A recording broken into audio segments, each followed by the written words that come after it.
নমস্কার বন্ধুরা, আমি আজকে রান্না করব আলু ফুলকপির দম। তো ফুলকপিগুলো আর আলু ডুমো ডুমো করে কেটে নিয়েছি, দেখতেই পাচ্ছ। এবার কড়াই গরম করে কড়াই দিয়ে দিয়েছি খানিকটা সর্ষের তেল। তেলটা গরম হয়ে গেছে, এবার আমি প্রথমে ফুলকপিগুলো ভেজে নেব। এক এক করে সমস্ত ফুলকপিগুলো দিয়ে দিয়েছি। এবার এইগুলো একটু লাল লাল করে ভেজে নেব। এবার ফুলকপির মধ্যে দিয়ে দেবো খানিকটা লবণ। ফুলকপি ভাজাটা হয়ে গেছে, এবার তুলে নেব। এবার আমি ওই তেলের মধ্যে আলুগুলো ভেজে নেব। এবার এক এক করে আলু আমি সব দিয়ে দেবো। আলুটাও ভাজা হয়ে গেছে, এবার আমি নামানোর আগে একটু লবণ আর একটু হলুদ দেব। এবার তেলটা গরম হয়ে গেছে, তেলে দিয়ে দেবো একটু জিরে ফোড়ন, আর দিয়ে দেবো একটু গোটা গরম মশলা।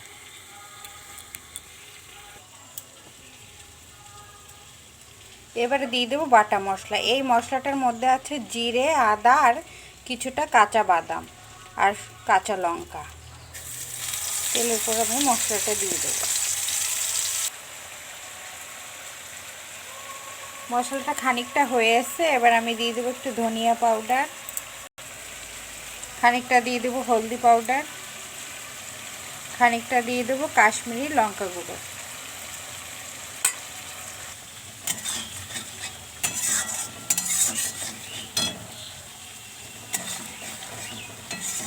মশলাটা ভালো করে কষিয়ে নেব।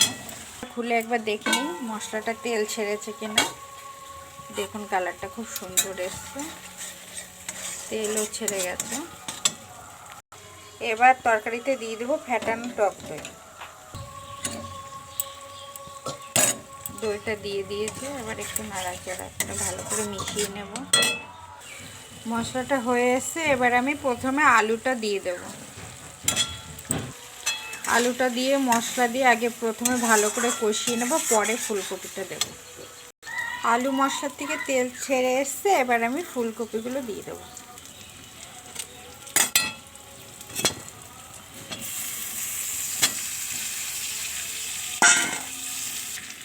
এবার আমি একটু আলুর দমের মশলা দিয়ে দেবো।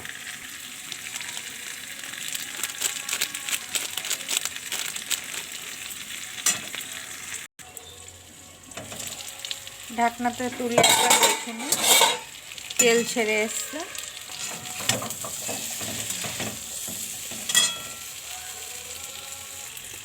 এবার আমি গরম জল দিয়ে দেবো।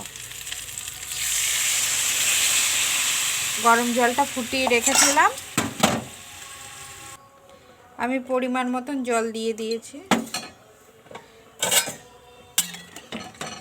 কালারটা দেখতেই পাচ্ছ। 3-4 মিনিট পর এবার ঢাকনাটা তুলে দেখে নেব তরকারিটা। একবার তরকারিটা ফুটে গেছে, আর একটু হবে। ভাজার সময় লবণ দিয়েছিলাম, তাই লবণের পরিমাণটা আপনারা সবাই বুঝে দেবেন। আমি এখন একটু লবণ লাগবে, তো একটু দিয়ে দিচ্ছি। 5 মিনিট পর আবার ঢাকনাটা খুলে দেখে নেব তরকারিটা আলুটা সিদ্ধ হয়েছে কিনা। ভালোভাবে হয়ে গেছে।